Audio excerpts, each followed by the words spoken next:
Good morning, everyone. Good morning, and I hope all of you are fine. So, today we are going to talk about a new thing, which is that continuing with our quantum world, or we have entered into the quantum. Is there quantum in the processors or the current computing systems? The question we are going to ask is the electron tunneling, or is there some kind of tunneling which is there in my current systems or not? Question is that is electron tunneling. Now, tunneling is coming from the point of view, as we know that if it's a classical particle picture where you are saying, right, and there is a wall in between, you know that this cannot go through the wall, right? But if this was treated like a wave, you know, then you know that there is possibility of having wave. It's like a sound wave when I'm saying something through the wall, right? You see that there is something sound coming out of the other side. You can hear, right? But if you throw a ball on your, it would come back uh, from the wall, right? So that is the idea that we are asking this question: that is electron tunneling in, or is electron tunneling present in the current processors, right? If it is, how is it there, right, in a processor, microprocessors? So that again, tunneling, one way we can think of it, as we said, let's talk about our favorite device, which is MOSFET, right? So in a MOSFET, we see there are metal oxide semiconductor, and then you have the pockets and everything, right? Which is what we have been looking at. And there is this source and drain contact, which you have. And now we last time, I think in one of the video we talked about is there quantum when we were talking about, and we talked about what is quantum. So and we talked about the fundamental concept of a de Broglie wavelength, which relates this particle and the wave picture using a very famous relation of H by P, right? So this is the particle property or MV, and this is your wave property, right? So that is what it is relating the particle and wave using this simple relation, and which is what is known as this de Broglie wavelength, right? And now the question we are asking is that okay, that is okay, but now you are talking of one more effect, which is a very quantum mechanical effect. So this tunneling is a quantum mechanical, right? Mechanical effect. So tunneling is not a classical effect, because if classical picture you were considering, you will still consider it as a particle, and this would not work, right? So that is the reason that when you see a transistor like this, now the question is where is that electron can tunnel? That is the question you are asking, right? And so that means first thing is when we are talking about tunneling, is through a barrier, right? So tunneling is through a barrier. Now let's see where are the barriers, right? So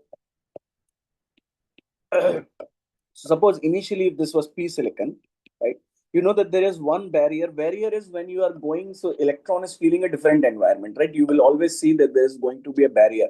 If there is a different environment, it goes to, right? Now the question is that that barrier could be very less. Like one of the case we saw that if we design this junction or this interface to be ohmic, right, by choosing some way of selecting the metal and according to the work function of the metal, we looked at in this one of the video, I think, of metal semiconductor junction, where we talked about what is inside CCD sensor or image sensor, and we talked briefly about this ohmicness of this junction, and where we looked at okay, if this is the environment, though it is going from metal to semiconductor, but there is possibility that I can tune this environment so that electron, when it is injecting, right, from this to this or that to that, it does not feel a barrier, right? So that is something one can do if they are making a device, right? Similar to that, let's say when we make n plus and we make a channel here which is n,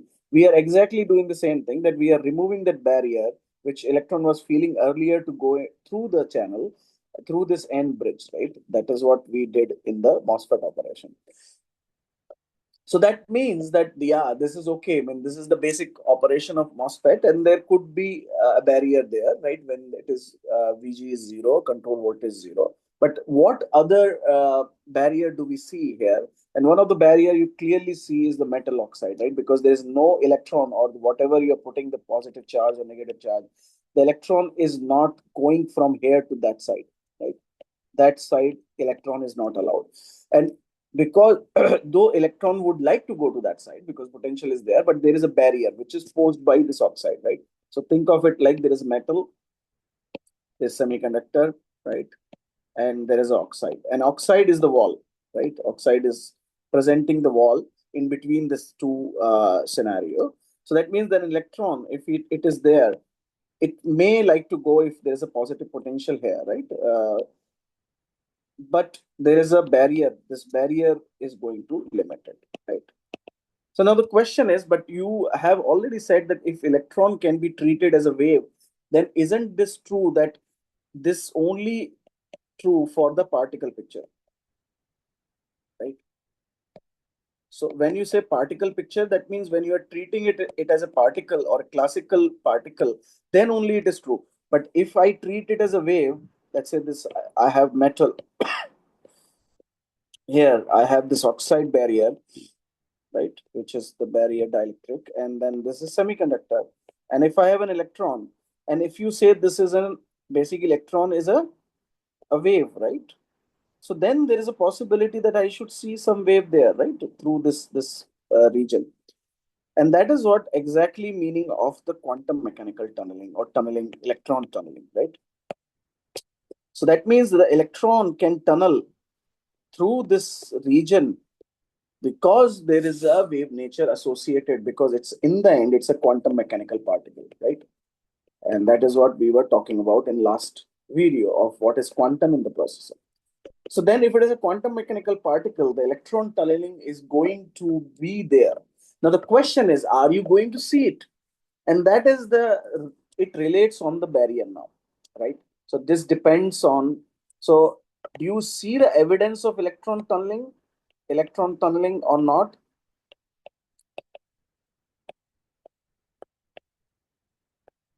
It depends on what? Your barrier, right? Depends on barrier. And one way the experimentalists they characterize for MOSFET this thing is, you will always see that they would characterize rather than just the drain source current, they would also characterize something which is current at the gate terminal, right? So current at the gate terminal will tell you that if there are electrons which are escaping from there, right? Because if they are escaping, then only this gate, the current would be there, right? So very simply you can still use the same analogy of the barriers, like if the walls are very thin, right?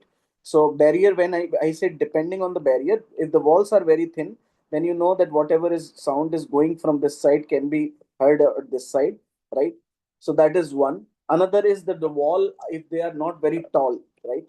So if they are very uh, how you say, not tall, that means so short walls, the height of the wall is lesser, then also there is a possibility of hearing on the other side, right? So these are the simple way that you can say that the barrier is thin, then you will see prominent electron tunneling, right? So that is one, is that you see, or the barrier is small, right? Barrier height is small. So that is the way you can understand that this tunneling is going to play out in a transistor. And this is much, the application of it is sometimes it's used, sometimes it's disadvantaged. So that means let's talk both the things. So when is it really not desired? When is it desired, right? So when is it desired versus when it is not desired, right?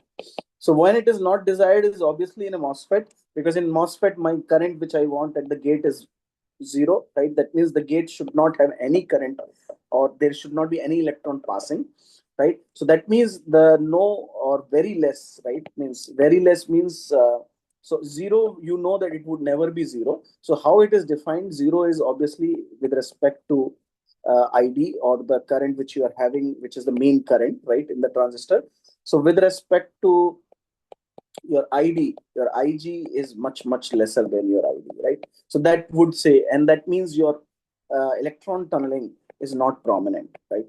It's not prominent, and that you would have achieved how is obviously by making the barrier thicker, right? Is by making the barrier thicker, and that is the reason that you see making the barrier thicker is the reason why industry went for something called high K metal, if you know already, right? So there's a high K metal, high K oxide, high K dielectric, and you can read all about it, right? What is high K dielectric? How does it? So high K dielectric, the idea is basically that you have more physical thickness or the barrier.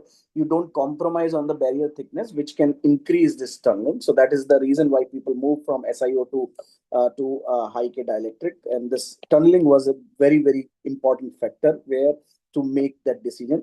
So that is the non-desired part where we are doing all the innovation possible to not have that, right? There is a desired part of this also, tunneling, which powers that device, and which is one of the device we have talked in. I think one of the application probably we talked about it in different avatars on MOSFET also. So what is inside the flash also, I think we talked about it, this structure, which is your flash. So basically there is, I think I talked about the floating gate concept, right there, that there is a floating gate, and the floating gate is between that oxide, and then there is another oxide. So let me draw it again so that it's clear, that stack. So this stack looks like this, that there is a oxide, very thin oxide here, then there is a floating gate, then there is a oxide again, and then there is a gate, right? Or there is a metal, whatever. And we talked about this. So now I will just talk about the operation in a bit, that how electron tunneling is desired here. Because when we are having electrons here, the main thing, how you are storing the data or changing the threshold voltage of this MOSFET is by trapping the electron, right? So we trap and detrap the electron in floating gate, right? That is the main mechanism. And where are these electrons coming from? Obviously from the channel, right? So that means there is a process which is happening, or this tunneling, and this is obviously through tunneling, right? If something electron is going uh, uh, through floating gate, it is through tunneling, right? So this detrapping and trapping is happening, and that is how you see your VTH also changes due to electron tunneling through this oxide. And this oxide is typically also called tunneling oxide, right? There's a name also of this, but this is a tunneling. That means the barrier is thin here, and this is intentional, right? So barrier, you want to make barrier is thin, because you don't want the tunneling to be stopped here. That is the very fundamental way of operating this device, is tunneling. So that is what you see, that very simple, that we see this, and we see this in the USBs, right? Typically all the SSDs, so those kind of memories are having this. And in the MOSFET, if we see microprocessors, you see that electron tunneling is actually non-desirable. So that means we try to remove that. And there are some other kind of computing devices that people were looking at in the past. If you want to research a little bit about them, it's called tunneling FETs, and they were looking at that how we can make this rather than non-desirable, can we still use it for computation, right? The tunneling. So that was the one of the research potential or research people were exploring, right, for some time. So yeah, that is all for today, and I hope this becomes clear that there is tunneling present, and sometimes it's desirable, sometimes it's not desirable, and I hope you understand it with the analogy of the sound going through the wall. That is the best analogy if you want to just have a physical feel of what is tunneling in this process. Thank you, and keep learning, keep growing, and thank you all of you. And please post comments wherever you feel that something is not clear. There's no problem. This is all for our understanding, building that understanding together. So if you're watching, do let us know that okay, that there you had some doubt or something became very clear to you. So you let us know. That is the idea. Thank you. Bye bye.